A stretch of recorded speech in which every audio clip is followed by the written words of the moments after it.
The major insight that I had was that you absolutely get to choose how you approach and respond to each of these obstacles. A marathon is like your journey to success. So on this journey toward success, you get to choose how you approach and respond to each of the obstacles in your life. Welcome to the Seeds of Growth podcast. My name is Pumehana Palmer. I'm a mindset and growth coach to new real estate agents, small business owners, and high-achieving female entrepreneurs. I believe that true success happens from the inside out, and I'm on a mission to plant seeds of growth and transformation, one powerful conversation at a time.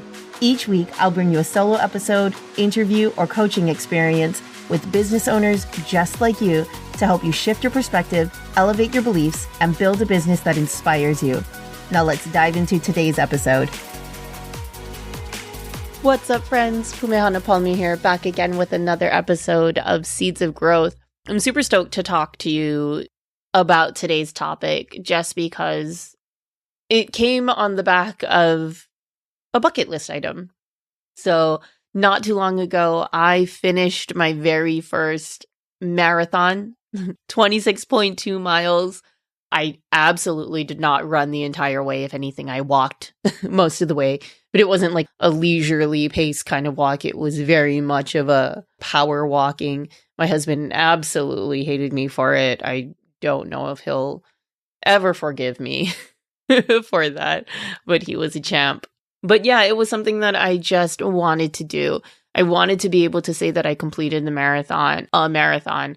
And even while I was in it, as painful and ridiculous as it was, in true mindset fashion, there were some major takeaways. 26.2 miles is a very, very long time. And I finished it in just under 9 hours. I think it took me like 8 hours and 47 minutes. There were some major takeaways. And while I was on the route, I recorded some mindset musings, if you will. And I put them all together and I'm sharing them with you in this podcast recording. So there's 6 of them and let's dive into it. So mindset musing number 1 is on obstacles and roadblocks. The major insight that I had was that you absolutely get to choose how you approach and respond to each of these obstacles. The way that I viewed the marathon and kind of transformed it in my mind was that a marathon is like your journey to success. And not just like on a macro scale of success, because I feel like that finish line is always moving. You will never hit the success on a macro level and just whatever success looks like to you. If anything, this type of success for you is more, any goals that you specific tangible or intangible goals that you set for yourself, be it a number that you would like to hit on a financial level or on a sales level or whatnot, or just achieving something specific. In this sense, that is what, your finish line is. So on this journey toward success, you get to choose how you approach and respond to each of the obstacles in your life. You also get to choose how much of an obstruction they get to be. And the way that was illustrated, I guess you could say, the different roadblocks and barricades that lined on our marathon route. And it was really interesting because, and this was pretty early on in the race, I saw like little pieces of trash that was on the road. And then I also saw giant cones and barricades. And I kind of thought to myself, hey, how funny and ridiculous would it be if I allowed this little piece of rubbish that is on my path, not necessarily in my way, but what if I treated it almost like a huge hurdle or a huge barrier or barricade, right? That'd be kind of silly. But how often do we do that in life? I'm also kind of speaking to this simply because there's a lot of us that, we are no strangers to the personal growth and personal transformation journey, right? And so there are constantly limiting beliefs and big T and little t traumas and life experiences that come into our path. And there's a lot of us who say, oh, I need to heal this first before I can move on. Or this belief is what's holding me back. I need to address this. I need to heal this before I can achieve my success. Because how silly would it be if I, was running my race, running the route, and I saw a little like Oreo wrapper or something on the ground.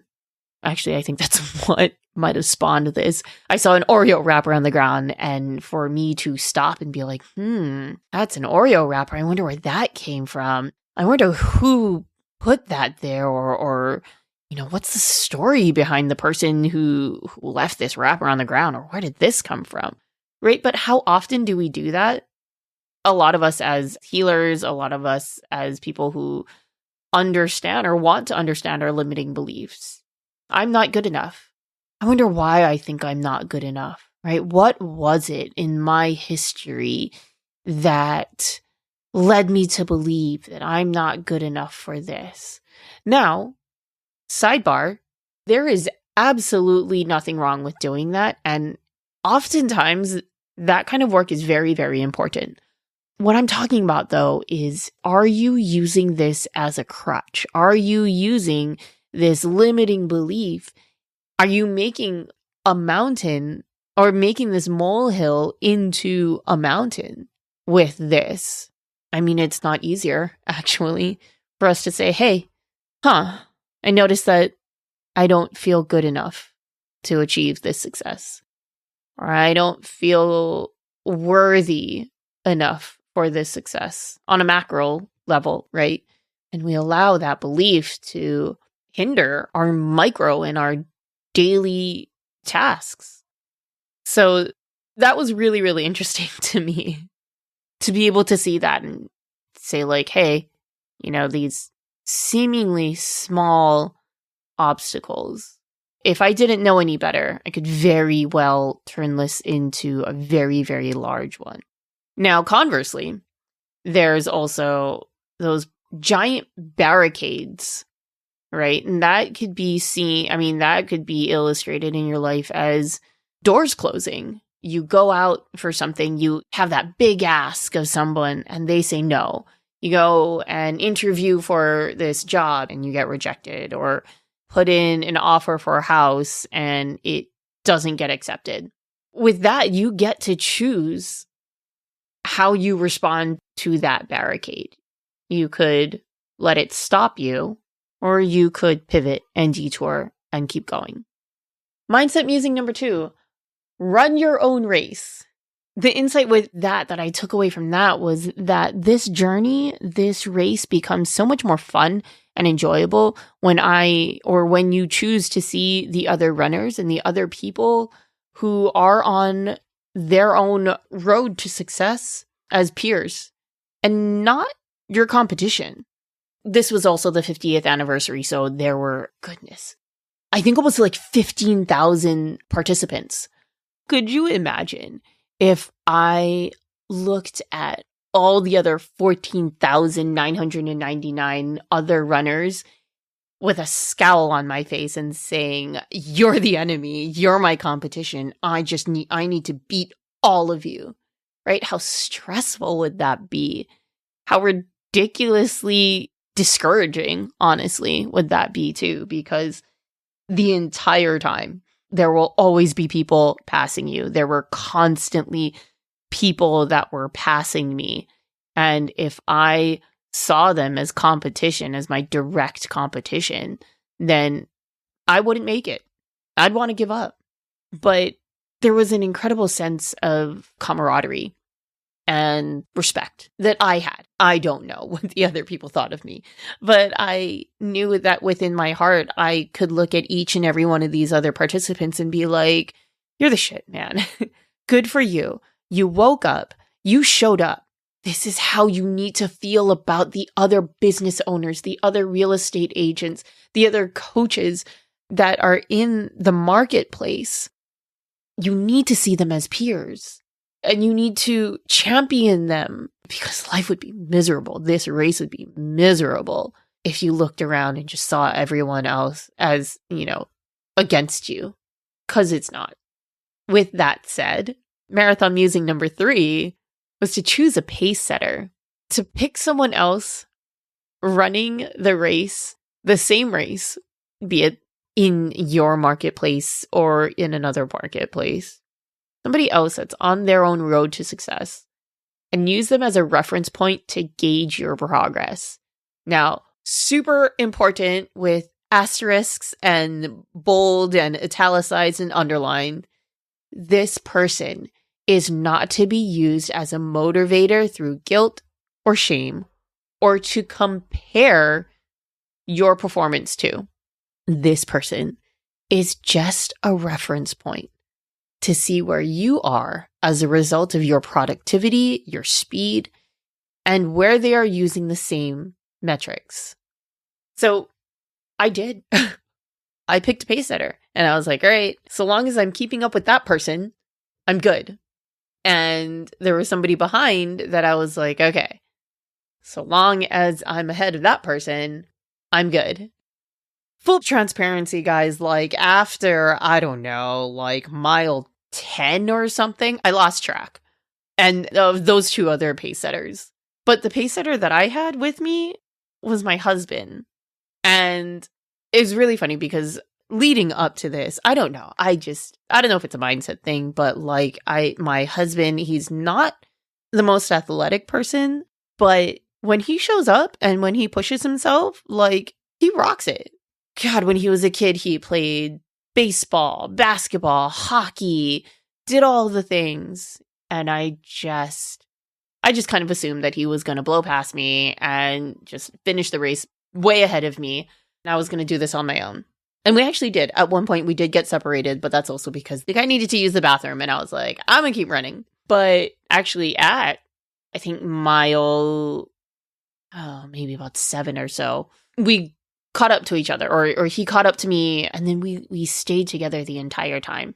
So my pace setter was my husband, and it was incredible because I was very honest. When I needed to walk, I tapped him on the shoulder. I was like, I'm walking. And I always told him, you can go ahead.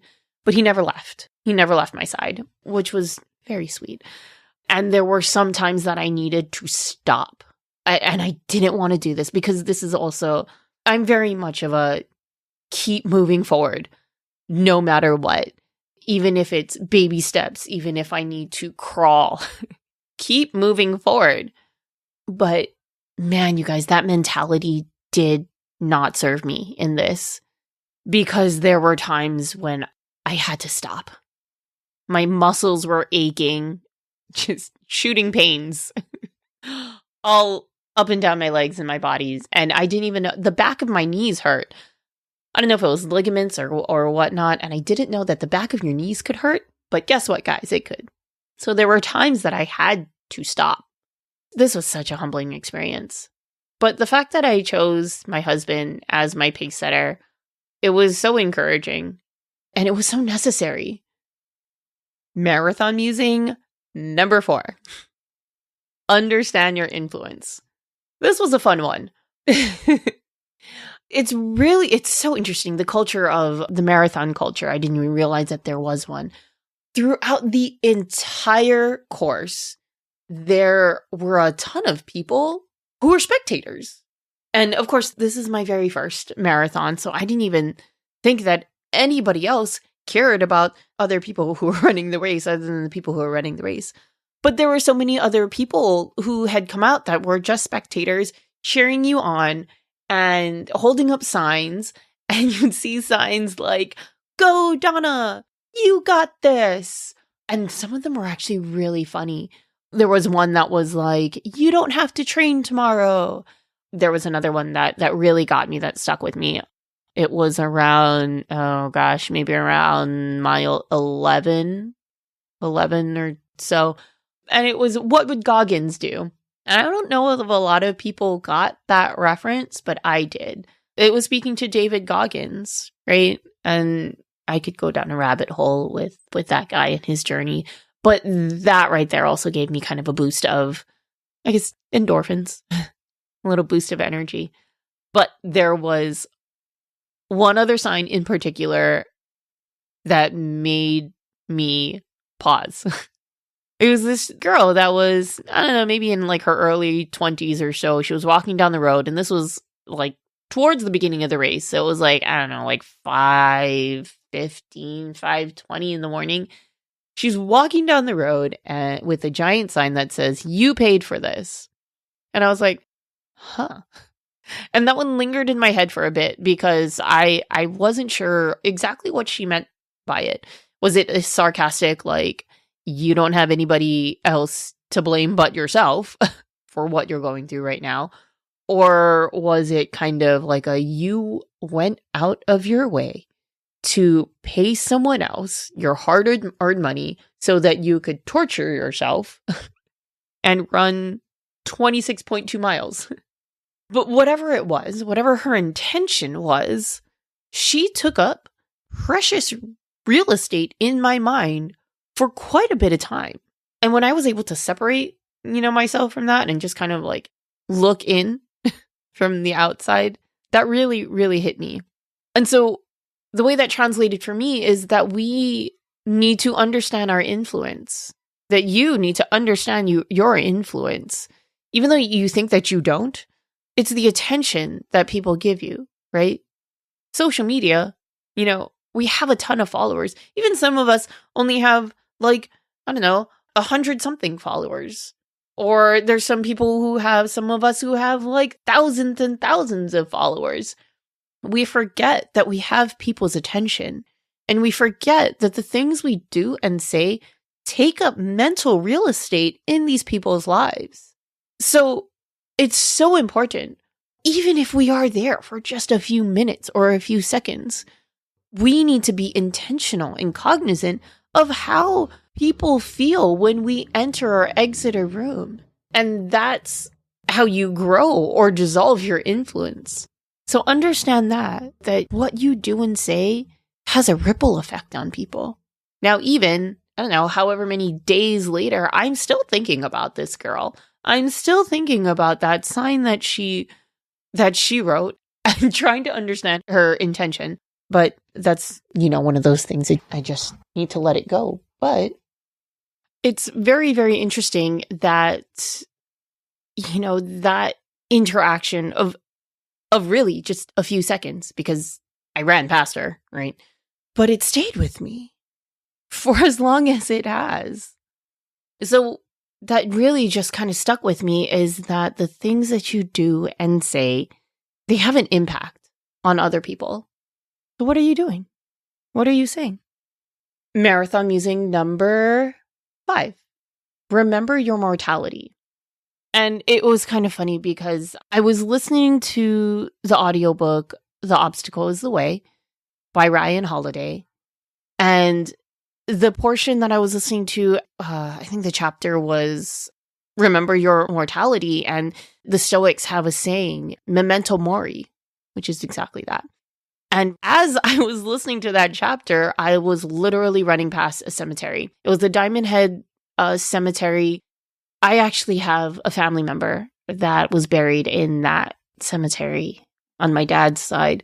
So this really just hit, or just that point just really just hit me, to just remember that we're going to die soon. I'm not soon. We never know. But at some point we're going to die, right? And to remember that and say, what are you doing? What are you doing with your life? And if that day was to come tomorrow or even, in a couple of days, would you be able to turn around and be proud of yourself and satisfied with your final days? I'm pausing a little bit because I'm meditating on this and thinking about this, remembering your mortality. It gets me emotional. And I think to an extent it should, or that in itself, that should allow you to think. I mean, it says something, right? if the thought of you dying brings some sort of emotion, unpack that. For me, I felt some type of way because, I don't know if I can say that. I don't know if I can say that I have given it my all every second of the day. Obviously, I can't, right? Because we are human and we have limitations. But at that point in time during the marathon, I know that I could say yes. I was so proud of what I was doing. I wasn't even halfway through yet, but I knew that I was going to finish. And I think that's so important, is that right here, right now, this is the life that you live. This is the life that you've got. How are you living it? The biggest insight was that there are people in the ground who died without ever living a day in their life. And we have a responsibility. You have a responsibility to live the life that you are proud of. Do hard things. Take bold actions. Live because you can. Live because there are so many people who lived before you so that you could do what you are doing today and say what you are saying today. Don't take that for granted. Be intentional. Remember your mortality and live your life. Lastly, marathon musing number 6. This is your race. At the end of the day, my love, you get to decide what a win looks like to you because this is your race and this is your journey to success. I kept moving what success looked like to me. Up until before the race, I was like, finishing under 6 hours would be a solid win for me. Solid win. 7 to 8 hours would be okay, but anything more than that, more than 8 hours, would be pure embarrassment for me. But as the race went on, 6 hours came and went. I was like, yeah, no, that's not happening. And then 7 hours. And then I think it was about 7.5 hours. I'm like, okay, I'm not going to be able to finish this under 8 hours. There was so much grace that needed to be there. There was so much grace that needed to be present. Ultimately, I said, under 9 hours, I would be happy. And I finished in 8 hours, 47 minutes. But I didn't know that I finished in 8 hours and 47 minutes until I checked my time later on in the day. I mean, when I crossed the finish line, the timer was actually at 8:50 something. And what I had forgotten was that was just from when they started the clock, right? And because they separate you at the very beginning, at the start of the race, they separate you by, your pace. So I didn't cross the start line, and technically my clock didn't start ticking until, a few minutes after the full clock started. Anywho, it was so interesting for me to keep moving the goalpost and the goal line, right? And to give myself that grace, okay, 6 hours isn't going to happen. Okay, 7 hours isn't going to happen. Okay, 8. And then I was just what was realistic to me was under 9 hours. And for me to say okay, Pramihana, finish this under 9 hours. It was pretty incredible. And it was okay. One of the things, there's a pervasive kind of narrative that I've heard in my life. People have told this to me since I was in high school. They would always say, wow, Pumi, you're really hard on yourself. And I always came back with, well, nobody else is, so I have to be, right? Nobody else is gonna be hard on me, so it's got to be me. And I had to realize that, especially in this arena, that wasn't serving me. Because if I kept that solid 6 hours or bust, I wouldn't have finished. I would have just given up. But my friend, you get to decide. This is your race. You get to decide what a win looks like. You get to move the goalpost if you need to. give yourself some grace because you showed up. That in itself is a win. Again, there's a lot of people out there. They don't have the self-awareness. They don't have the kind of belief in which they can, show up at such a high volume and in such a high way that you do. Again, not to compare, but just to know your place and where you are in the grand scheme of things. So if you have ever left a message on my phone, not a lot of you guys have my phone number, but if you did, my outgoing message is this. There's a quote out there that says, "You were put on this earth to do hard things so that you could show others that they can do hard things." And my friends, I truly believe that to my core. And sometimes these hard things are going to be getting up and getting out of bed. Some days, the hard things is pushing yourself harder and farther because no one else is there to push you. But this is your race, and you get to choose. So go out there and do hard things, my love, because you can. My friends, thank you so much for joining me for another episode of Seeds of Growth. I appreciate you. I hope this sparked something. I hope this served you. And remember, true success happens from the inside out. Thanks so much. See you next time. Thanks so much for listening. If this episode served you, please do me a small favor and head to your favorite podcast platform to rate and review the show. Your small act will play an exponential role in getting these powerful conversations out into the world. Be sure to connect with me on Instagram at @PumeHanaPalmer and DM me with your insight and takeaways. See you next time. Aloha.